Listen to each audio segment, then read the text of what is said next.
Hey guys, how's it going? Sorry, it's been a long time since I posted. I can't even say that it's anything but just out of sheer laziness, or sometimes it's just slight depression, but mostly it's I really haven't had anything much to say. I mean that people aren't covering, Trump, Trump, Trump, Trump, Trump, Trump, Trump, Trump, Trump. I'm not a little fucking tired of it, and I really don't have a 2 cents in any of the argument right now, so fuck it. What it did make me want to post today was I watched the um, the show When We Rise on one of the major stations, CBS, NBC, ABC. I'm not sure which one, but I DVR'd it.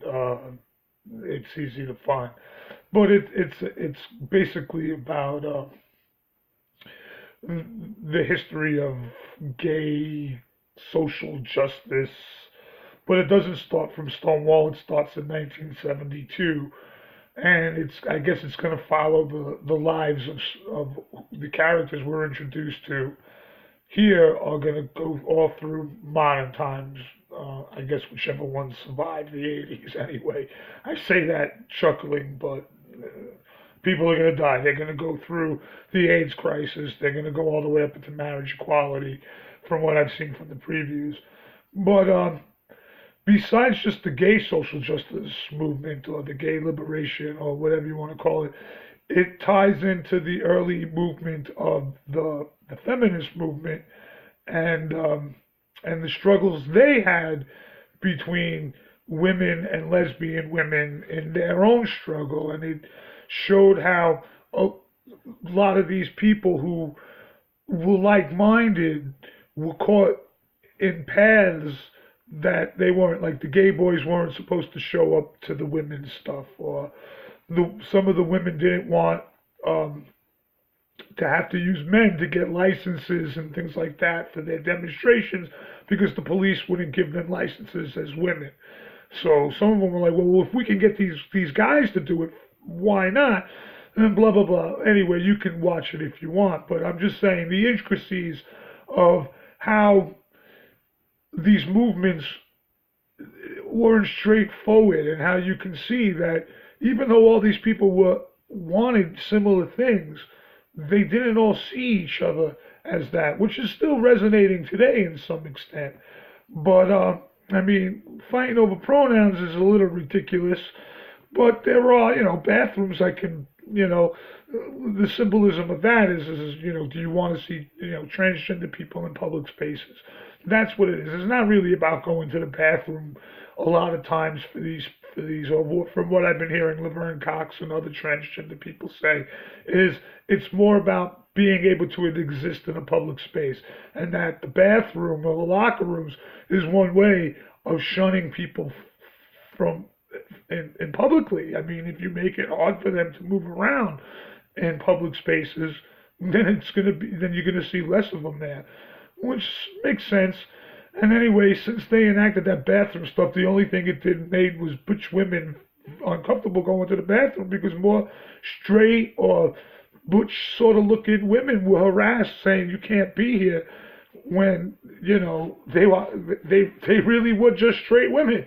I heard a couple of stories like that, or maybe some butchy looking women. Anyway, I don't mean the butchy to be, I'm not trying to be offensive with it. Excuse my language if it offends you. Anyway, but if you're manly looking, then you're manly looking. It doesn't matter if you're straight or gay. If you know.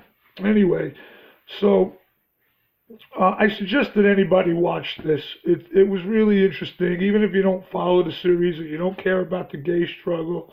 Just if you're interested in seeing, you know,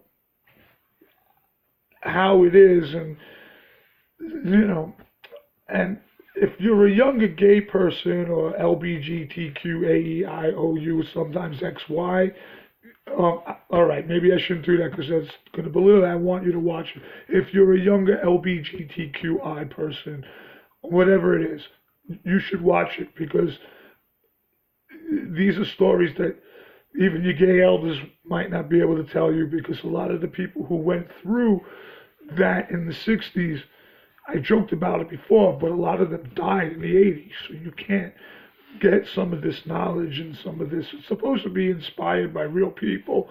TV inspired by real people. Take it with a grain.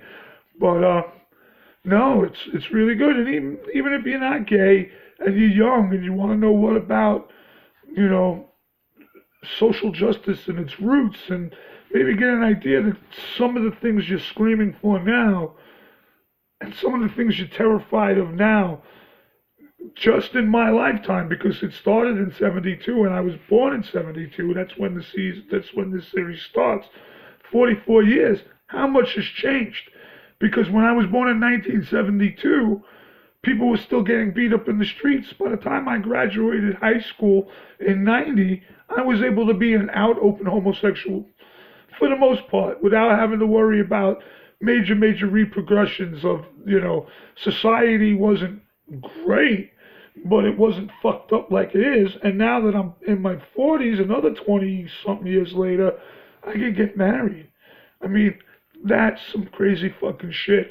And a lot of these people took a lot of bats and a lot of beatings and a lot of fucking mud in their face and all that shit. So you could cry now about your feelings or your pronouns or safe spaces and all that shit. But, I mean, I'm not trying to get up my high horse about it, or maybe I am. But please, if you get a chance, check out When We Rise. It was on regular TV. If you got cable, it's on demand, I'm sure. You could probably catch it on any of those sites you fucking steal your movies and TV shows from anyway. All right, everybody, peace out. I hope everybody is good. Yeah, I hope everything is going chill for everybody. I've been pretty chill, so. All right, peace.